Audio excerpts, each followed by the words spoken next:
Hello friends, नमस्कार, Radhe Radhe and welcome to fielder form. तो दोस्तों, मैं ज्योति आप सबका स्वागत करती हूँ UGC NET free online class में। और जैसे कि आपको पता है कि स्टूडेंट काफ़ी डेज़ 2-3 डेज़ से जो है हमारी क्लास नहीं हुई है बिकॉज़ ऑफ नेटवर्क इशू। और इसीलिए अब जो है क्लासेस जो है कंटिन्यूसली हमें करनी है, क्योंकि अब काफ़ी कम टाइम रह गया हमारे पास। एग्ज़ाम की डेट कभी भी आ सकती है और हमें उसके लिए प्रिपेयर होना बहुत ज़्यादा ज़रूरी है। तो जैसे कि स्टूडेंट, मैंने आपको बताया कि हम काफ़ी सारे क्वेश्चंस कवर अप कर रहे हैं। आपने कहा था कि previous year question papers ma'am cover करवाना, और मैंने काफ़ी सारे प्रीवियस ईयर क्वेश्चन पेपर्स ही उठाए हैं और उन्हीं से रिलेटेड ये सारे क्वेश्चंस थे। और इसके बीच में मैंने 20 का भी उठाया है। अगर उसमें कोई क्वेश्चन रह गया होगा 21 का, तो उसका जो है वो भी हम डाल देंगे। ठीक है, 21 का जो क्वेश्चन रह गया होगा। तो काफ़ी क्वेश्चंस जो है हम ऑलरेडी जो 21 में आ रखे हैं वो हम हमारे इसी के बीच में कवर अप हुए हैं। बहुत सारे क्वेश्चंस इसके बीच में कवर अप हुए हैं। ठीक है, जो थोड़े बहुत रहते होंगे वो मैं आपको अलग से भी करवा दूंगी। ठीक है, और अभी जो हम लोग कर रहे हैं ये भी एक क्वेश्चन पेपर ही है, हमारा प्रीवियस क्वेश्चन पेपर है और उसको हम आज सॉर्ट आउट कर रहे हैं। तो चलिए, बिल्कुल टाइम को जाहिर ना करते हुए हम लोग अपने क्वेश्चंस की ओर चलते हैं। उससे पहले जैसे कि इंफॉर्मेशन होती है हमारे पास कि जो भी न्यू स्टूडेंट्स है जिन्होंने ज्वाइन किया हुआ है वह सभी के सभी सबसे पहले वीडियो को लाइक कर दें, सब्सक्राइब कर दें और जितना ज़्यादा हो सकता है अपने फ्रेंड्स के साथ शेयर करें। ठीक है, और इसका बेनिफिट आपको काफ़ी मिलने वाला है।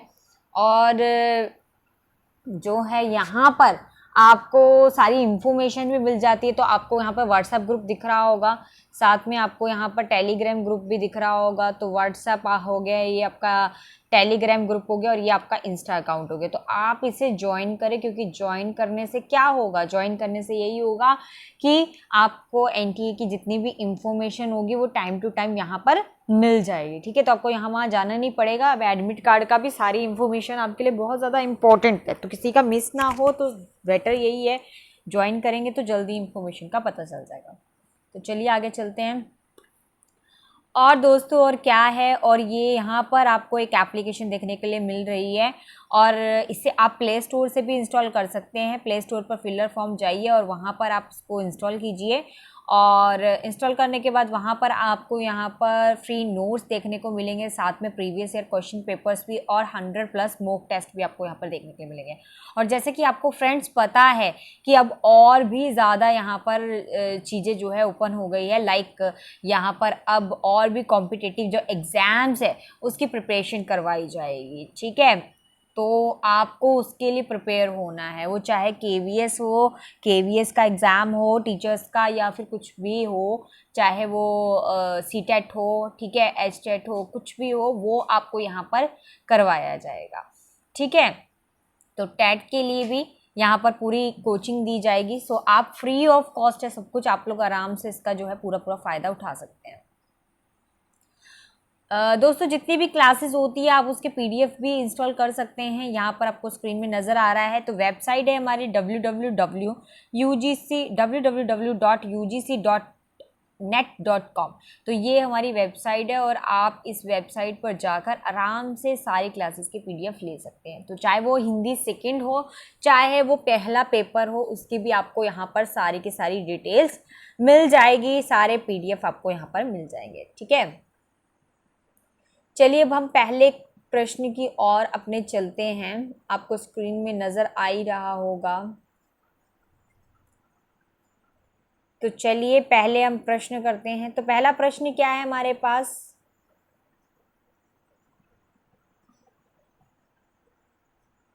पहला प्रश्न है हमारा, महापंडित राहुल साकृत्यायन ने इनमें से किस कवि को पहला कवि माना है? स्वयंभू को, सरहपाद को, पुष्पदत्त को, गोरखनाथ को?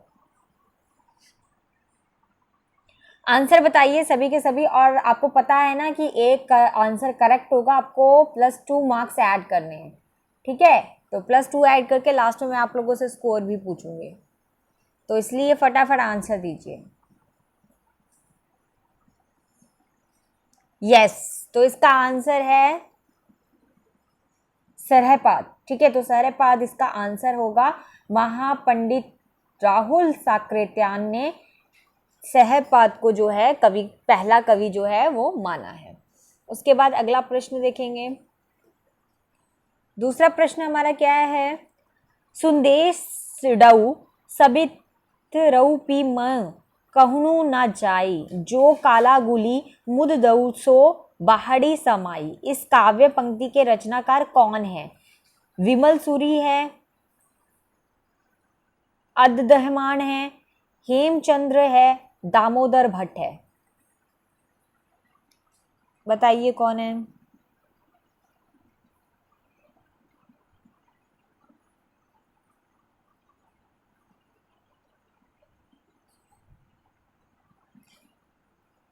यस, इसका करेक्ट आंसर है हमारा सेकंड वाला, अद्दहमान। ठीक है, तो अद्दहमान उनकी पंक्तियां हैं, वो इसके रचनाकार हैं। चलिए अगले प्रश्न की ओर चलते हैं।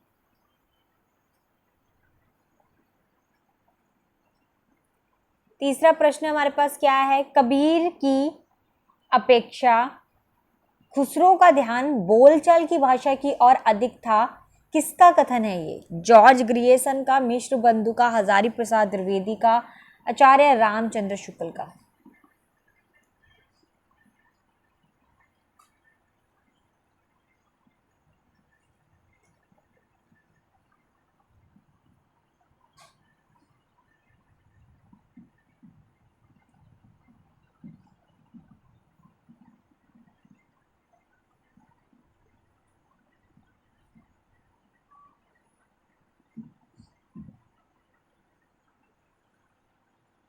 यस, यस, बिल्कुल करेक्ट आंसर है इसका, आचार्य रामचंद्र शुक्ल इसका करेक्ट आंसर है। जिनका भी आंसर सही है +2 ऐड कर दीजिए फटाफट। चलिए चौथे प्रश्न की ओर चलते हैं। चौथा प्रश्न है, निम्नलिखित में से किसके रचयिता तुलसीदास नहीं है? तुलसीदास नहीं है पूछा है। ठीक है, तो वैराग्य संदीपनी, कृष्ण गीतावली, हनुमिचरित, पार्वती मंगल।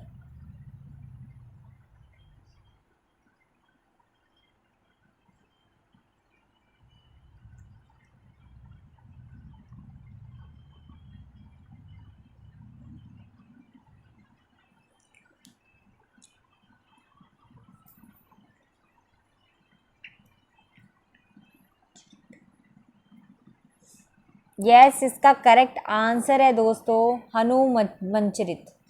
तो हनुमंचरित इसका करेक्ट आंसर है। ठीक है, जिसके जो कवि हैं वो, रचयिता जो है वो तुलसीदास नहीं है। बाकी वैरागी संदीपनी हो गया, कृष्ण गीतावली हो गया, पार्वती मंगल हो गया, इन सब के रचयिता तुलसीदास है। चलिए अगले प्रश्न की ओर, पांचवा प्रश्न देखते हैं क्या है।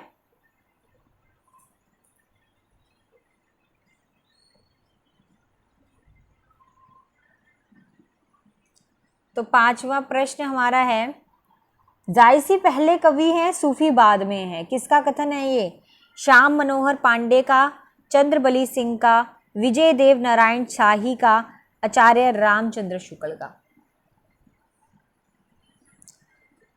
सभी लोग कमेंट करेंगे। देखिए सभी सभी जितने भी हैं, सभी के सभी, मुझे सभी के कमेंट्स चाहिए कमेंट स्क्रीन में।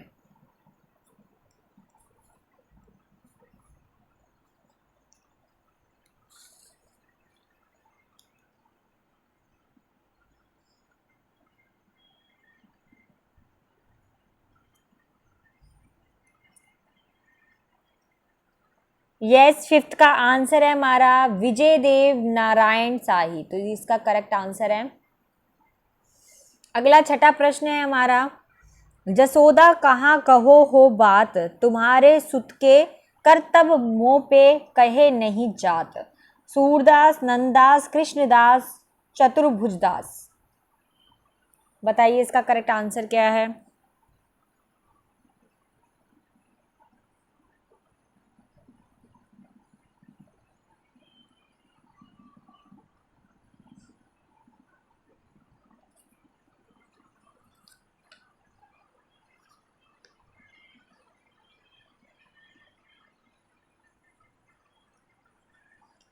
यस, इसका करेक्ट आंसर है चतुर्भुज दास। ठीक है, तो +2 ऐड कर दीजिए जिनका भी करेक्ट है।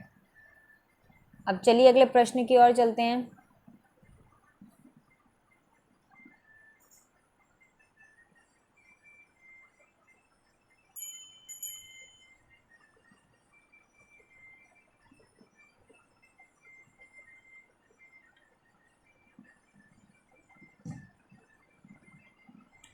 सातवां प्रश्न देखेंगे क्या है।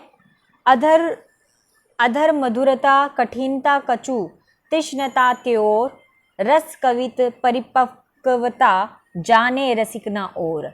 उक्त दोहे के द्वारा किस आचार्य कवि ने काव्य रसिक को परिभाषित किया है?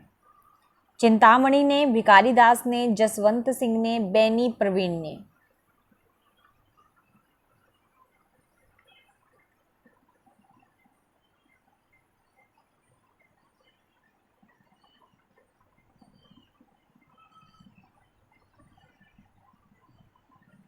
बताइए इसका करेक्ट आंसर क्या है।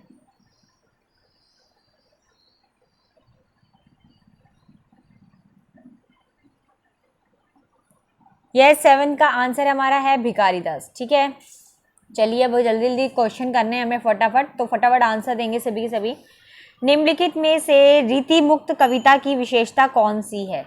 स्वच्छंदता, सामाजिकता, निर्व्यक्तिकता, ऐतिहासिकता।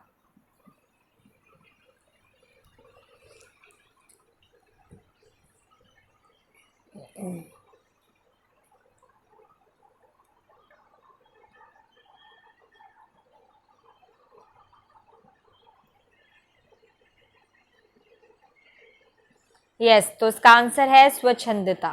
ठीक है, तो रीति मुक्त जो कविता है उसकी विशेषता जो है स्वच्छंदता है। ठीक है, मुक्त से ही आपको पता चल रहा है कि स्वच्छंद ही होगा। उसके बाद अगला प्रश्न देखते हैं।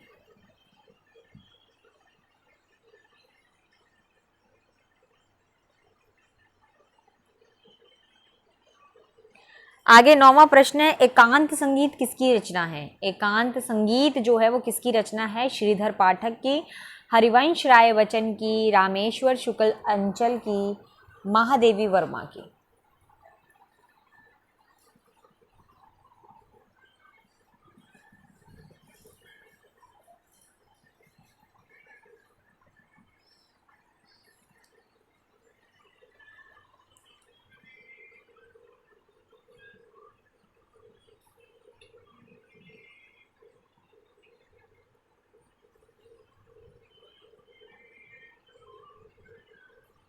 यस, 9th का आंसर है दोस्तों हमारा हरिवंश राय बच्चन। ठीक है, चलिए आगे चलते 10वें प्रश्न की ओर। दुखनी बाल नाटक के लेखक हैं। दुखनी बाल नाटक के लेखक कौन है? श्रीनिवास दास है, राधा कृष्ण दास है, किशोरी लाल गोस्वामी है, या प्रताप नारायण मिश्र है?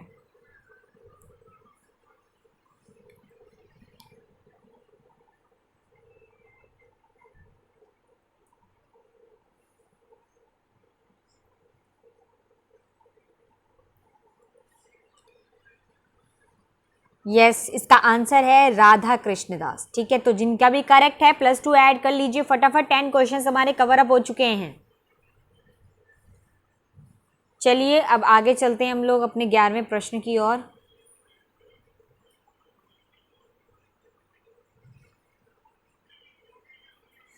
ग्यारहवां प्रश्न है, निम्नलिखित में से कौन सी कहानी संग्रह प्रेमचंद का नहीं है? तो ध्यान रखें, उन्होंने बोला प्रेमचंद का नहीं है पूछा है। तो प्रेम पच्चीसी, प्रेम द्वादशी, मोहब्बत की राहें, सप्त सरोज।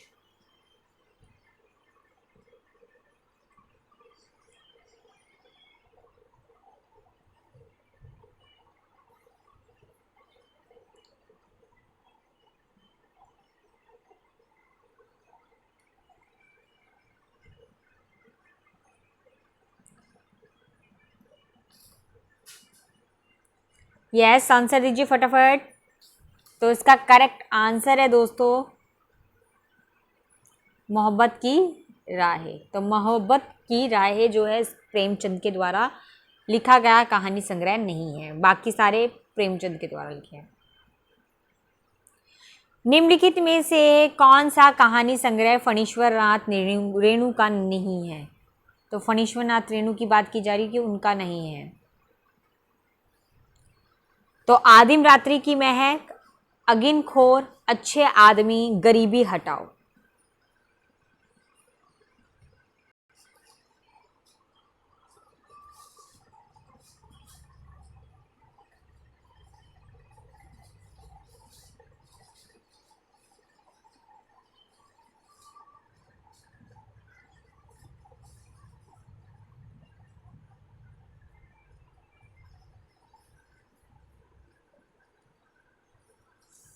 तो इसका आंसर है गरीबी हटाओ। तो दोस्तों इससे आपको पता चल रहा होगा कि आपको किस तरीके से करना है। तो देखिए जो भी कहानी है या कोई भी, मैं कहूँ कि कोई भी रचनाकार है, तो उस रचनाकार के साथ साथ आपने उनकी कहानियाँ, जो उनकी कविताएं हैं, उनके नाटक है, उन सबको भी पढ़ना है। वो तो पढ़ना ही पढ़ना है, फिर उनके साथ और एक्स्ट्रा भी पढ़ना है कि उनके साथ और कौन कौन से नाटक उनके द्वारा लिखे गए हैं। ठीक है, तो अगर जैसे कोई भी कवि है तो उनकी रचनाओं के बारे में पता होना चाहिए। चाहे प्रेमचंद है तो प्रेमचंद की रचनाएं कौन कौन सी है। जो रचनाएं आपके सिलेबस में वो तो आपने करनी ही है, पर बाकी जो आपके सिलेबस से नहीं भी है लेकिन उनकी रचनाएं हैं, उनके द्वारा लिखी गई, तो उनका नाम, उनका टाइम पीरियड आपको पता होना चाहिए। ठीक है, और उनमें क्या उद्देश्य बताया गया, आप उसको पूरा ना पढ़िए लेकिन इतना ज़रूर पढ़ लीजिए कि वो कितना उसका टाइम पीरियड था, उसका वर्षकाल क्या था, उसको जो है किस किस उद्देश्य से उसको जो है लिखा गया था।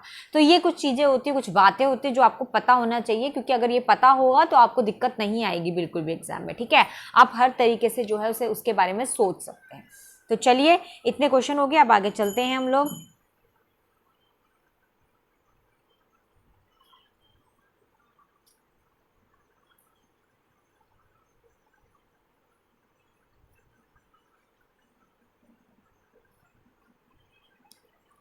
तेरहवां प्रश्न क्या है, तो 13 वाला प्रश्न है हमारा, मृणाल किस उपन्यास की प्रमुख पात्र है।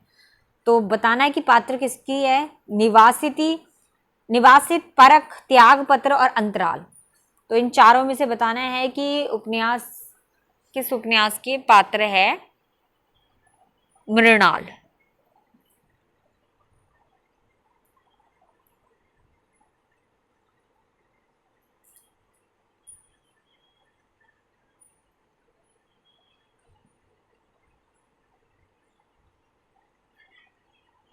यस, बिल्कुल करेक्ट आंसर। तो आपका करेक्ट आंसर यहाँ पर ये है त्याग पत्र। तो त्याग पत्र की जो है पात्र है। ठीक है, तो +2 ऐड कर दीजिए अगर सही है तो। यस, 14 क्वेश्चन है हमारा, बंबई के मजदूर संगठनों के जीवन संघर्ष पर आधारित उपन्यास है। आवा, सम्रांगण, अनित्य, अंतर्वंशी।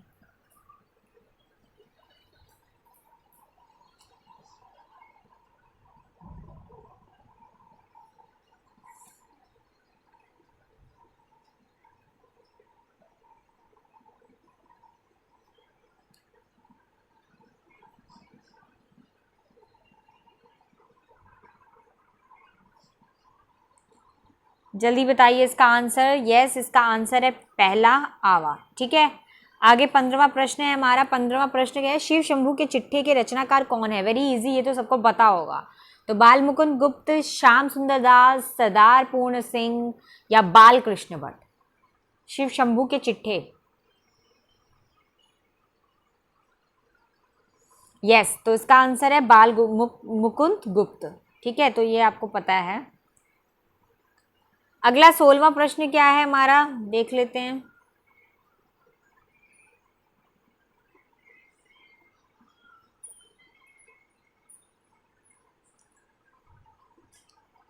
सोलहवां प्रश्न हमारा, इनमें से कौन काशी नगरी पंचारणी सभा के प्रथम सभापति थे। तो कौन थे पंचारणी सभा के सभापति। बाबू श्याम सुंदर दास थे, पंडित राम नारायण मिश्र थे, बाबू राधा कृष्ण दास थे, बाबू गदाधर सिंह थे।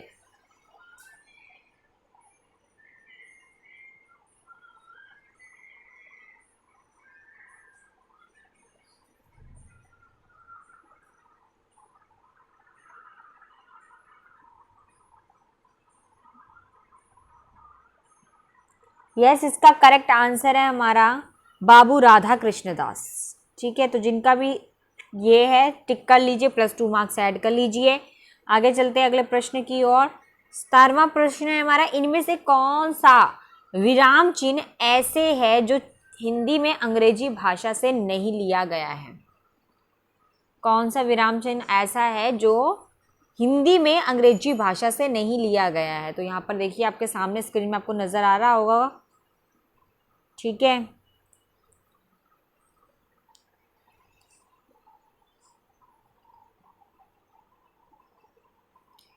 यस, इसका आंसर है हमारा डी। तो डी आंसर को टिक कर लीजिए। अगला प्रश्न है हमारा 19वां, निम्नलिखित में से कौन सा शब्द अलंकार नहीं है? ओहो नहीं, उससे पहले वाला प्रश्न है, प्रयत्न के आधार पर ल किस भाषा की ध्वनि है?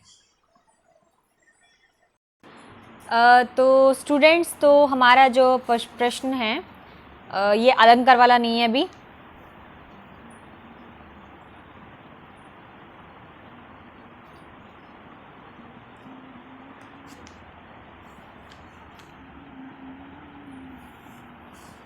तो प्रयत्न के आधार पर वेरी इजी वाला क्वेश्चन भी हमारा 18वां प्रश्न है।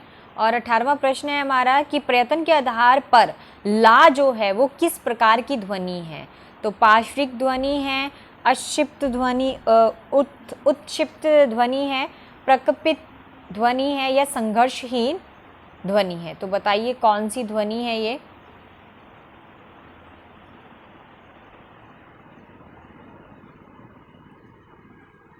प्रयत्न के आधार पर पूछा है, ध्यान रखें।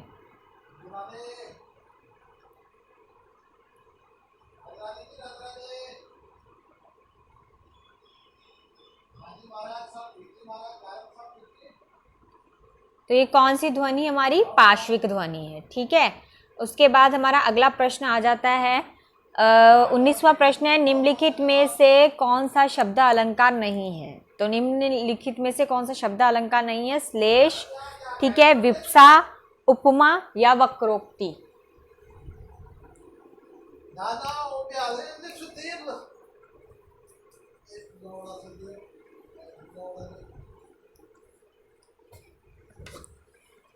बताइए।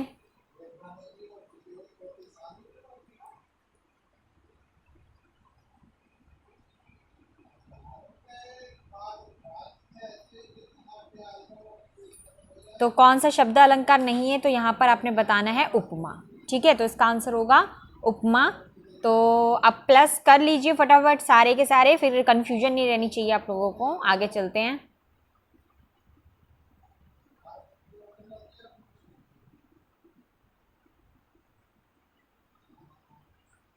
तो 20वां प्रश्न देखते हैं अब।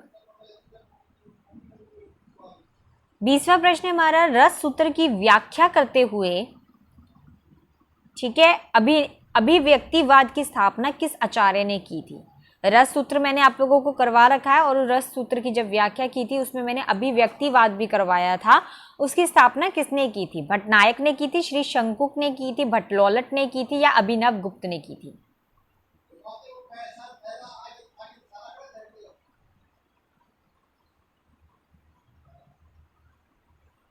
अभिव्यक्तिवाद।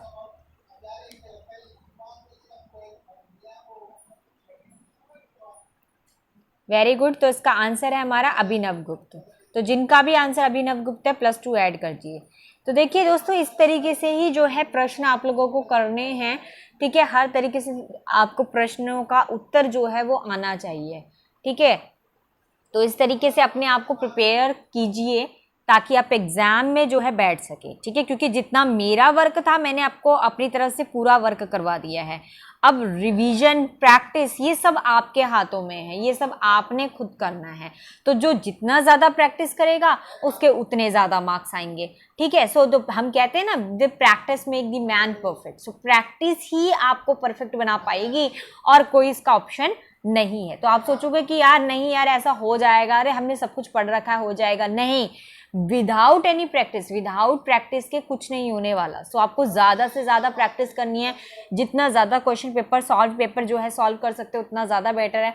या फिर ऐसी बुक, जैसे कि मैंने आपको 4 बुकों के नाम बताए हैं, वो बुक्स में से आप कोई भी बुक ले लीजिए, तो उसमें आपको जो है आंसर के साथ साथ नीचे इंफॉर्मेशन भी मिल जाती है, तो उसके साथ एक्स्ट्रा जो इंफॉर्मेशन मिल जाती है वो उससे भी आपका काफी बेनिफिट हो जाता है। अगर 10 क्वेश्चन भी करोगे तो 10 से आपके 20-30 क्वेश्चन तो यूं ही बन जाते हैं, ठीक है, क्योंकि उसके अंदर नीचे इंफॉर्मेशन भी दे रखी होती है। तो ये सारी की सारी चीजें क्या इस तरीके से आप पढ़ना शुरू करेंगे तो जल्दी से ही आपका ये जो एग्जाम है यूजीसी नेट का जो टारगेट है वो कंप्लीट हो जाएगा, ठीक है। तो फोकस करने का तरीका बता रही हूँ, देखिए मैं आपको सिर्फ गाइड कर सकती हूँ, वर्क आपको उसके ऊपर करना है, एप्लीमेंट आपको अपने ऊपर करना है उसे, ठीक है। तो वो आपके हाथों में जो चीजें हैं वो मैं नहीं ले सकती, वो आपके हाथों की है, सो आपको उसको खुद करना है, लेकिन मैं सिर्फ आपको गाइड कर सकती हूँ कि आपको किस तरीके से चलना है ताकि आप अपने एग्जाम को जल्दी से जल्दी क्रैक कर सके, ठीक है। सो आप अब बड़े हो चुके हो, आप लोगों ने अब टीचर बनना है भाई, ठीक है, तो आपको उस तरीके से ही चलना पड़ेगा। तो चलिए आगे चलते हैं हम लोग अपने 21वें प्रश्न की ओर।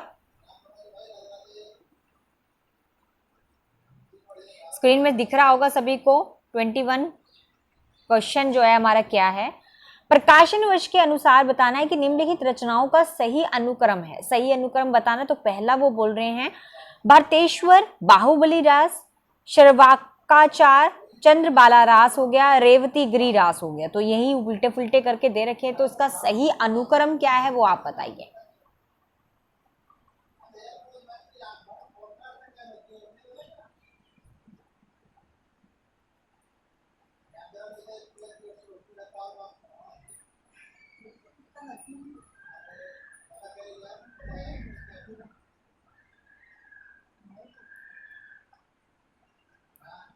तो इसका करेक्ट आंसर क्या है दोस्तों, इसका करेक्ट आंसर है डी। तो जिनका आंसर भी डी है +2 ऐड कर दीजिए फटाफट, ठीक है। चलिए अगले प्रश्न की ओर चलते हैं। 22वां प्रश्न, तो 22वां प्रश्न हमारा क्या है, 22वां प्रश्न है हमारा अलंकार संप्रदाय से संबंध अलंकार ग्रंथों का सही अनुक्रम क्या है। तो अलंकार संप्रदाय से संबंधित जो अलंकार ग्रंथ है उसका सही कालक्रम अनुसार उसको बताना है। तो अलंकार सर्वोत्सव है, अलंकार गोत्स्तंभ है, अलंकार सोर संग्रह है, अलंकार काव्य अलंकार है। तो काव्य अलंकार सार संग्रह है, काव्य अलंकार है। तो बताइए चारों का ये अनुक्रम उल्टा फुल्टा करके दे रखा है, इसको काल अनुसार ही लगाना है आपको, तो आपको इनका काल पता होना चाहिए।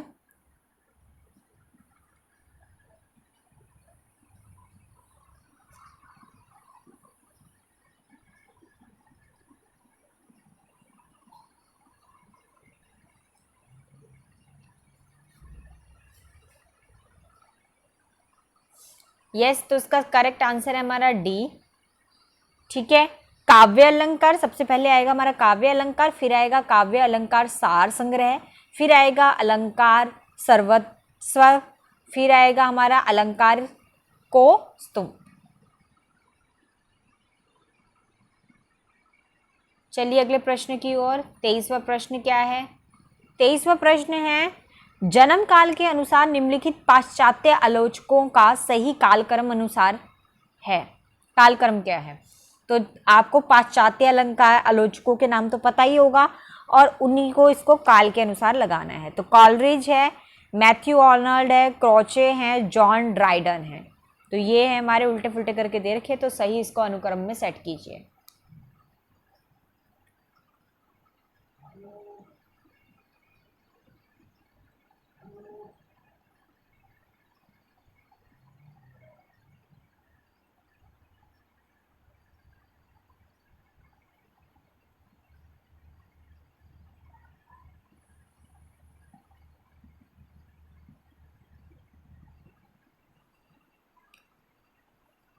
तो इसका आंसर है हमारा डी,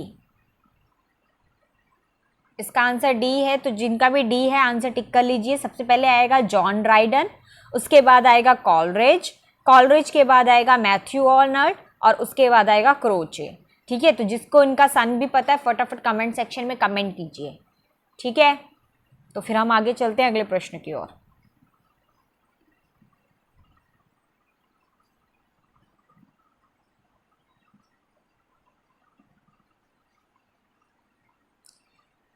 चलिए अब हम 24वें वाले प्रश्न की ओर चलते हैं। तो 24 वाला प्रश्न आपको स्क्रीन में नजर आ रहा होगा। क्या है? प्रकाशन वर्ष की दृष्टि से निम्नलिखित उपन्यासों का सही अनुक्रम है। तो सही अनुक्रम बताना है। घराऊ घटना, स्वतंत्र रमा, परतंत्र लक्ष्मी, उद्भुत प्राश्चित, अंगूठी का नगीना।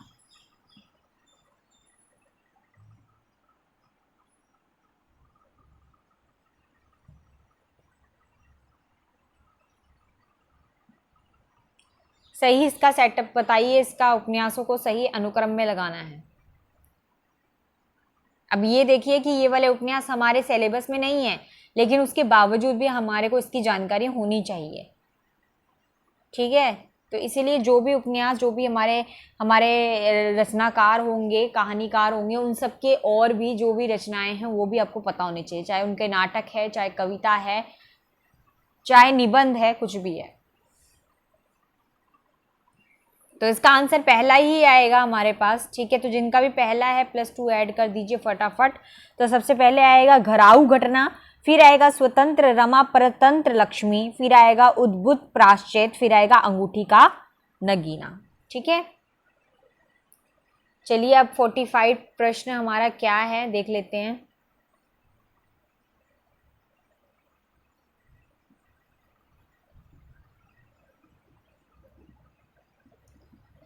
पच्चीसवां प्रश्न है हमारा, प्रकाशन वर्ष के अनुसार निम्नलिखित आत्मकथाओं का सही अनुक्रम है। तो आत्मकथाओं का सही अनुक्रम लगाना है। अपने अपने पिंजरे, जूठन, मुर्दहिया, शिकंजे का दर्द।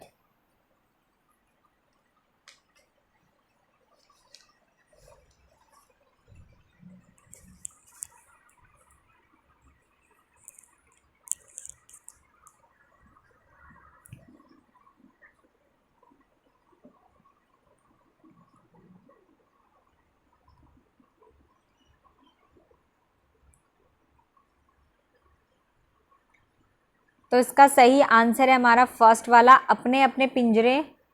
सबसे पहले आएगा अपने अपने पिंजरे, उसके बाद आएगा दोस्तों जूठन, उसके बाद आएगा मुर्दहिया, फिर आएगा शिकंजे का दर्द। तो ये इसका सही अनुक्रम होगा। चलिए अगले प्रश्न की ओर चलते हैं। 26वां प्रश्न है हमारा, प्रकाशन वर्ष के अनुसार फणीश्वरनाथ रेणु के उपन्यासों का सही अनुक्रम क्या है। ठीक है, सही अनुक्रम बताना है आपको उपन्यास फणीश्वरनाथ रेणु के। तो सबसे पहले मैला आंचल यहाँ पर दे रखा है, प्रति परिकथा, दीर्घ तपा, जुलूस। ठीक है, तो यही उल्टे फुल्टे करके दे रखे। बताइए इसका सही अनुक्रम क्या है।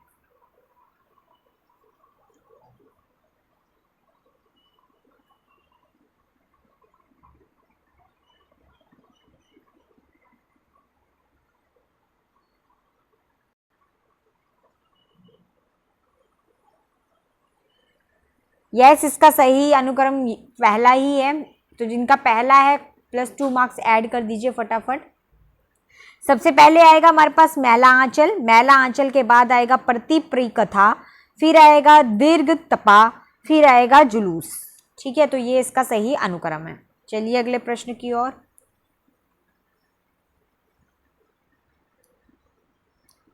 27वां प्रश्न क्या है? 27वां प्रश्न देखेंगे, प्रकाशन वर्ष के अनुसार निम्नलिखित कहानी संग्रहों का सही अनुक्रम बताना।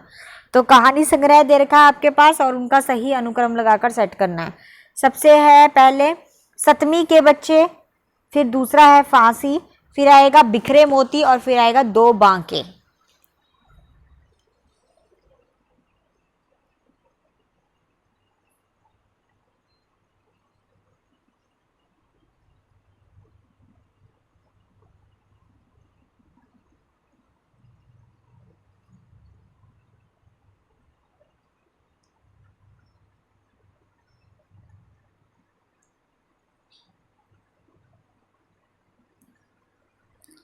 यस, कीजिए कीजिए कमेंट सेक्शन में फटाफट कमेंट। सभी करेंगे पार्टिसिपेट, सभी स्टूडेंट पार्टिसिपेट करेंगे। जितना ज़्यादा आप आंसर बताएंगे, देखिए गलत होता है कोई बात नहीं, कम से कम पार्टिसिपेशन तो किया आप लोगों ने, आपको आंसर्स तो पता चल रहे हैं ना, करेक्ट का आंसर कौन सा है। तो वही चीज़ें होती हैं। तो इसका आंसर डी है दोस्तों। सबसे पहले आएगा हमारे पास फांसी, फांसी के बाद हमारे पास आएगा बिखरे मोती, बिखरे मोती के बाद आएगा सतमी के बच्चे, फिर आएगा दो बांके। तो ये इसका सही अनुक्रम है। अब आता है हमारा अगला प्रश्न, 28वां प्रश्न। 28वां प्रश्न है हमारा, जन्मकाल के अनुसार निम्नलिखित कवियों का सही अनुक्रम है। जन्मकाल के अनुसार बताना है, सही अनुक्रम क्या है इसका। सोहन लाल द्विवेदी, श्याम नारायण पांडे, तीसरा है रामधारी सिंह दिनकर, फिर है सिया राम शरण गुप्त। तो ये चार मैंने आपको ऑप्शन दिए और इनको ही उल्टे फुल्टे करके लिखा हुआ है, तो आपको उसको सही अनुक्रम बताना है। जन्म काल के अनुसार बताना है, तो आपको जन्म काल, सबसे पहले जन्म काल फटाफट नोट कीजिए। सोहन लाल द्विवेदी का कब है, श्याम सुंदर नारायण का कितना है, ठीक है। उसके बाद रामधारी सिंह दिनकर का कितना है, सिया राम शरण का कितना है, तो इसका इनका लिखकर उसके बाद इसको सही अनुक्रम में लगाकर बता दीजिए।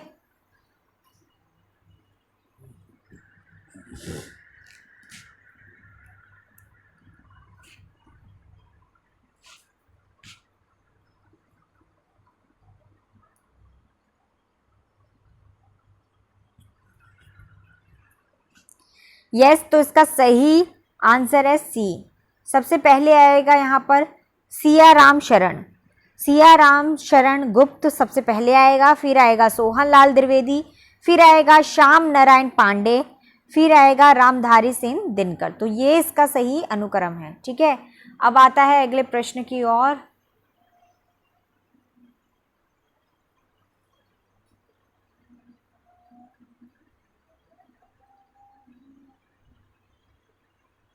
तो 29 वाले प्रश्न में है हम लोग। तो क्या है हमारे पास प्रश्न यहाँ पे, निम्नलिखित दैनंदिनियों मतलब डायरियों का सही कालक्रम क्या है। मेरी कॉलेज डायरी, प्रवास की डायरी, देवदिनी डायरी के कुछ पन्ने। तो इसका बताना है कि सही अनुक्रम क्या है, डायरियों का सही अनुक्रम बताना है, ठीक है। दैनंदिनियों जो है वो डायरियों को कहा जाता है, तो उनका सही अनुक्रम बताना है।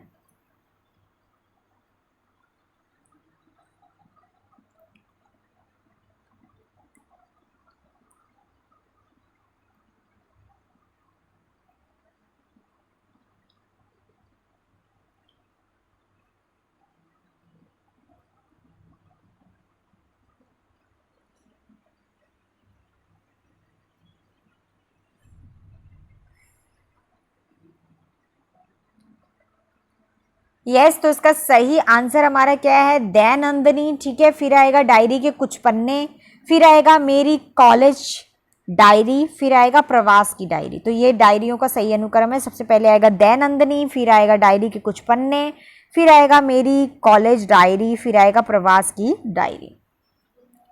अब अगला प्रश्न है हमारा 30 प्रकाशन वर्ष के अनुसार निम्नलिखित पत्र पत्रिकाओं का सही अनुक्रम है। तो पत्र पत्रिकाओं का सही अनुक्रम बताना है हमें। हरिश्चंद्र मैगनीज, आनंद कंदामिनी, नागरी पंचारिणी पत्रिका, सरस्वती।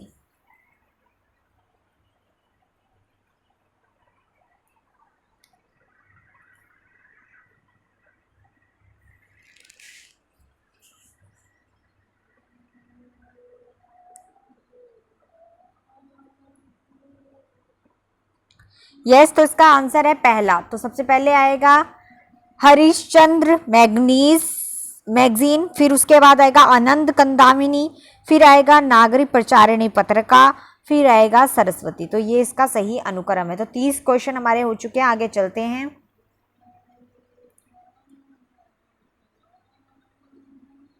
31 वाले प्रश्न में हमारा क्या है, 31 वाले प्रश्न में है, निम्नलिखित रचनाओं को उनके रचनाकारों के साथ सुमेलित करना है। तो रचनाकार और रचनाएं जो है उनको सुमेलित करना है। जय मयंक जस चंद्रिका, पृथ्वीराज रासो, श्वारकाचार, फिर है नेमिनाथ रास। और यहाँ पे देवसेन है, मधुकर कवि है, स्मृति मणि है, चंद्रबरदई है, पुष्पदत्त है। नीचे आपको कूट भी दे रखे अलग अलग ABCD करके।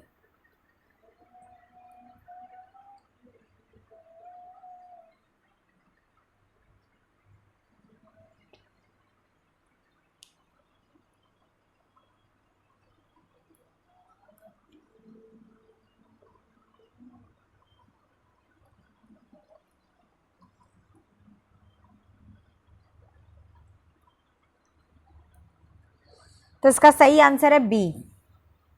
मतलब यहाँ पर जय मयंक जस चंद्रिका जो है उसका आएगा मधुकर कवि। उसके बाद आता है पृथ्वीराज रासो, उसका आएगा चंद्रबरदई।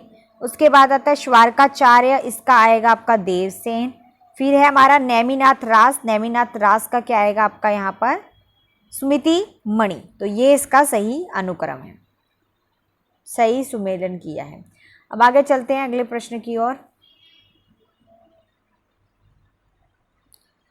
32 वाला प्रश्न देखते हैं क्या है। 32वां प्रश्न, निम्नलिखित ग्रंथों को उनके लेखकों के साथ सुमेलित करना है। तो ग्रंथों को लेखकों के साथ सुमेलित करना है। पहला है साहित्य लहरी, फिर आता है हमारा प्रेम वाटिका, फिर आता है हमारा रस मंजरी, फिर आता है भक्त नामावली। यहाँ पर रसखान, सूरदास, हित हरिवंश, नंददास, ध्रुवदास। नीचे कूट दे रखे, आंसर बताइए।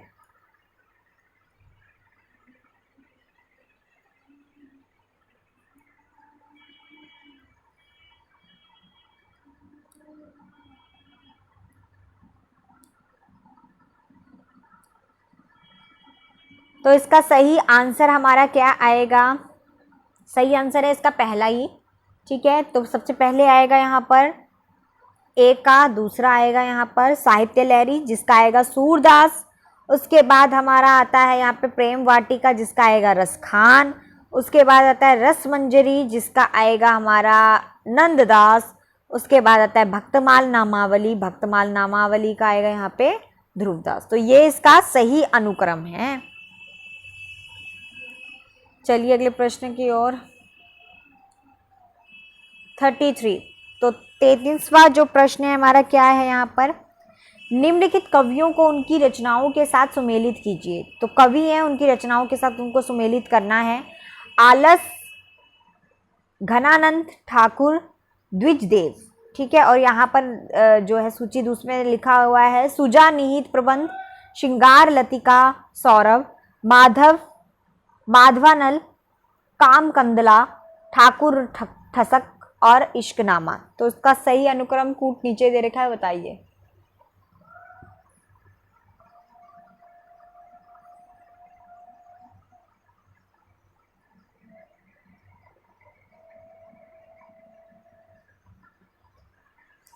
तो इसका आंसर है दोस्तों हमारा सी।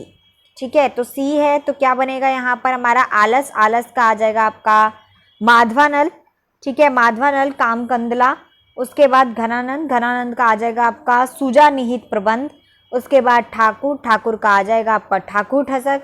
उसके बाद है द्विजदेव, द्विजदेव का क्या आ जाएगा आपका श्रृंगार लतिका सौरभ। तो ये इसका सही मिलान होगा। तो चलिए अगले प्रश्न की ओर। और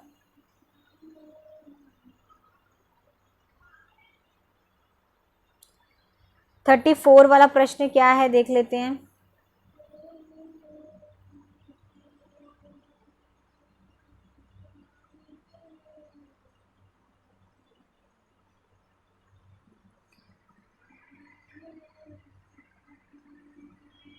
एक पतंग आनंद में, यहां से देखो, बात बोलेगी, आत्मजयी। यहाँ पे शमशेर सिंह बहादुर सिंह, कुंवर नारायण, अशोक वाजपेयी, श्रीकांत वर्मा, केदारनाथ सिंह।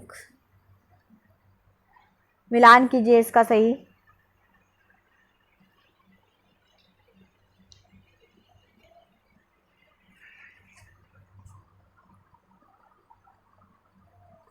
तो इसका सही आंसर है दोस्तों डी। तो डी है तो पहले का क्या आएगा, एक पतंग आनंद में, इसका आंसर है अशोक वाजपेयी। यहां से देखो, यहां से देखो, इसका आंसर है केदारनाथ सिंह। फिर आता है बात बोलेगी, तो बात बोलेगी इसका है पहला शमशेर बहादुर सिंह। फिर आता है आत्मजयी, आत्मजयी का आएगा यहाँ पर कुंवर नारायण। तो ये इसका सही मिलान है। कर लीजिए फटाफट, जिसका आंसर सही है +2 भी ऐड कर दीजिए। उसके बाद अब हमारा 35 वाला प्रश्न आता है यहाँ पर।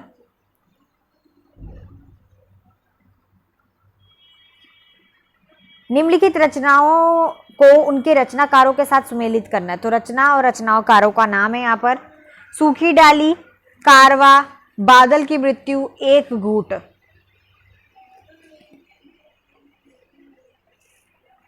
दूसरी साइड है हमारे पास राम कुमार वर्मा, जयशंकर प्रसाद, उपेंद्र नाथ अश्क, विष्णु प्रभाकर, भुवेश्वर नेश्वर प्रसाद।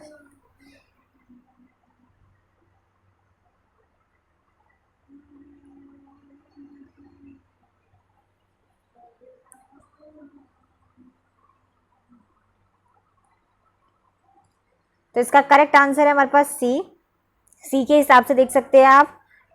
तो सूखी डाली इसका आएगा हमारा उपेंद्र अश्क। उसके बाद आता है कारवा, कारवा का आएगा आपका भुवनेश्वर प्रसाद। उसके बाद हमारा आ जाता है यहाँ पे बादल की मृत्यु, इसका आ जाएगा राम कुमार वर्मा। फिर आता है हमारा एक घाट का आ जाएगा जय शंकर प्रसाद। तो ये इसका सही मिलान है। चलिए अगले प्रश्न की ओर।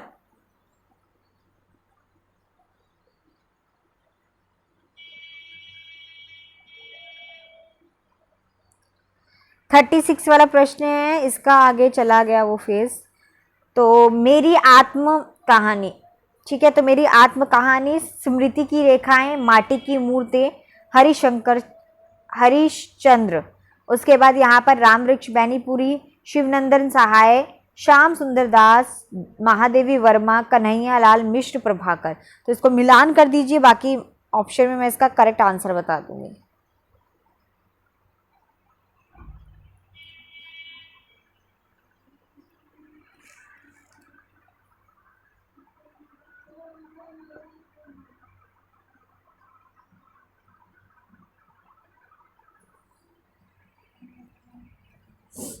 तो दोस्तों इसका सही आंसर है हमारा बी था इसका सही आंसर, जिसमें हमारे पास क्या दे रखा था, पहले का आएगा तीसरा। ठीक है, मेरी आत्म कहानी जो है वो श्याम सुंदर दास की है। फिर आ जाता है स्मृति की रेखाएं, तो स्मृति की रेखाएं जो है वो महादेवी वर्मा की है। माटी की मूर्ति किसकी है, तो माटी की मूर्ति हमारे को पता ही है राम वृक्ष बैनीपुरी की है। और उसके बाद आ जाता है हमारा हरिश्चंद्र, जो हमारी शिवनंदन सहाय की है। तो ये इसका सही आंसर है। अब आगे चलते हैं।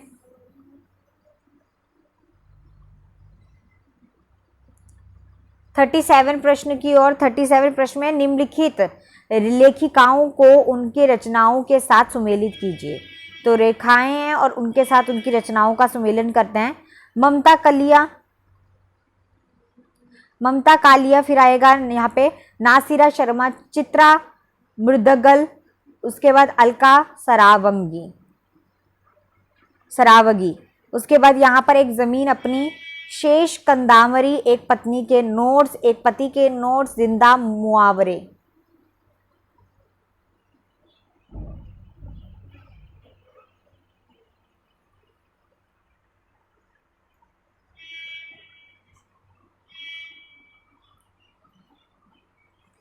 तो 37 का आंसर है पहला। ठीक है, ममता कालिया का यहाँ पर आएगा एक पत्नी के नोट्स। उसके बाद आ जाता है नासिरा शर्मा के आ जाता है जिंदा मुहावरे। फिर आता है चित्रा मुंद्रागल, जिसका आता है हमारे पास एक जमीन अपनी। ठीक है, उसके बाद है अलका सरावगी, जिसका आ जाएगा हमारे पास शेष कंदामरी। ठीक है, तो ये इसका सही मिलान है। आगे चलते अगले प्रश्न की ओर।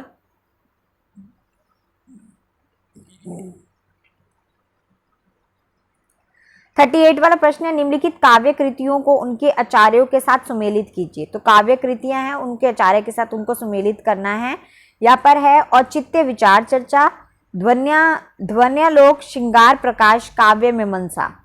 और दूसरे में है आनंदवर्धन भट्ट नायक, भोजराज, राजशेखर और क्षेमेंद्र। तो बताइए इसका सही मिलान क्या होगा।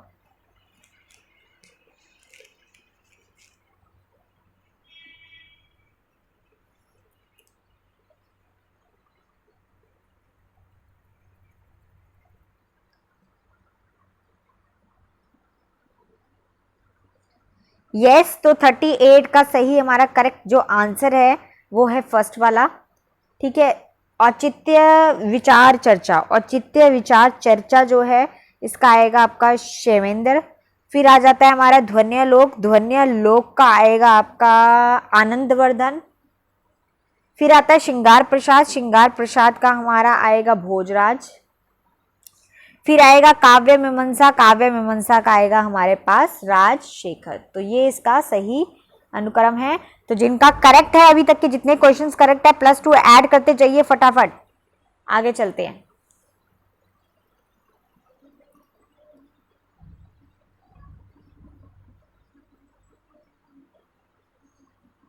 तो 40वां प्रश्न हमारे पास क्या है, अंतिम प्रश्न है हमारा ये। 40वां प्रश्न है हमारा, निम्नलिखित नाटककारों को उनके नाटकों के साथ सुमेलित करना है। तो नाटककार के नाम है यहाँ पे हरिकृष्ण प्रेमी, गोविंद वल्लभ पंत, लक्ष्मी नारायण मिश्र और चंद्रगुप्त विद्या अलंकार। ठीक है, और इसके साथ इसके नाटककारों हो गए। नाटकों के नाम है अंगूर की बेटी, सन्यासी, अशोक, रक्षाबंधन और कर्तव्य। नीचे कूट भी दे रखा है, तो इसका सही निशान चेक कीजिए और बताइए फटाफट।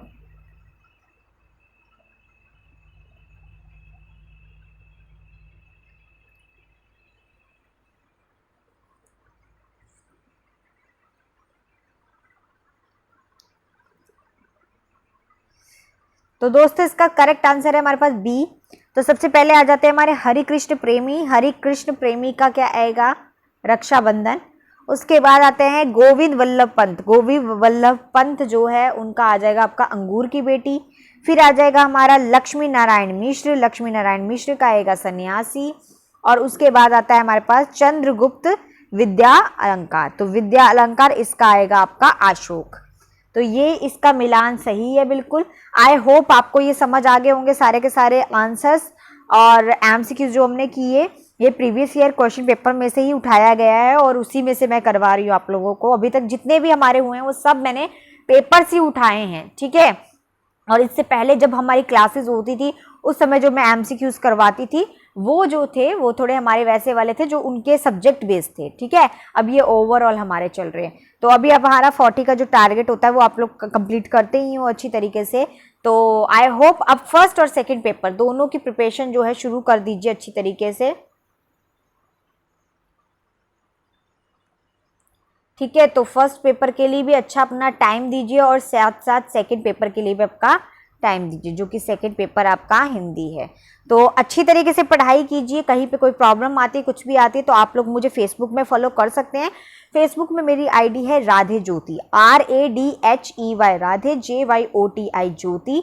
तो वहां पर फिलर फॉर्म की पिक लगी हुई है, तो आप लोगों को पता चल जाएगा। एक मेरी पर्सनल भी है और एक ये वाली है। तो वहां पर आप लोग जो है मुझे ज्वाइन कर सकते हैं और जो है स्टडी टीचर करके वहां पर आपको सब कुछ मिल जाएगा। तो उधर आपको सारी इंफॉर्मेशन भी मिल जाती है, ठीक है। तो दोस्तों इसको अच्छी तरीके से कीजिए। अब जहाँ पर दिक्कत आती है आप पूछ सकते हैं। तो चलिए अब हम लोग को बताइए कि आपके कितने स्कोर है। So what is your score. अपने स्कोर्स को मेरे साथ शेयर कीजिए, कमेंट सेक्शन में कमेंट कीजिए, क्योंकि मैं आपके कमेंट्स देखती हूँ तो मुझे पता चलता है किसके कितने मार्क्स है। तो क्या लेवल है वो आपका प्रैक्टिस ही बता सकता है। So practice makes a man perfect. So practice कीजिए जितना ज़्यादा हो सकता है और अपने आप को एनालिसिस करते रहिए, क्योंकि अभी जितना भी टाइम पीरियड है that is very precious time. ये हमारा बहुत कीमती वक्त है, इसे हम ऐसे जाहिर नहीं कर सकते हैं। तो चलिए पढ़ते रहिए। All the best for your exam. तो चलिए आगे चलते हैं हम लोग। तो चलिए ठीक है, मिलते हैं अब कल की क्लास में। Bye, take care, have a nice day. Radhe Radhe.